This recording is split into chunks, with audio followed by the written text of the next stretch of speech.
வணக்கம்.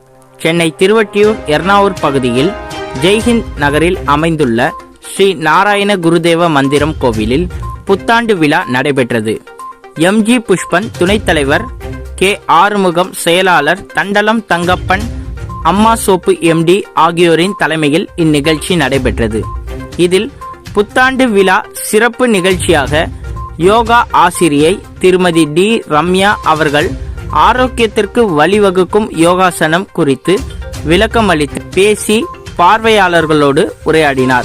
அதன்பின் அவரது வழிகாட்டுதலில் மாணவன் கே. யாமேஷ்குமார் யோகா செய்து காட்டினார். பின்னர் ஆசிரியை டி. ரம்யா அவர்களுக்கு பார்வையாளர்களின் பாராட்டுதலோடு நிகழ்ச்சி இனிதே நிறைவுற்றது. இது போன்ற செய்திகளை மேலும் காண நமது கோட்டை சேனலை சப்ஸ்கிரைப் செய்யுங்கள். நன்றி, வணக்கம்.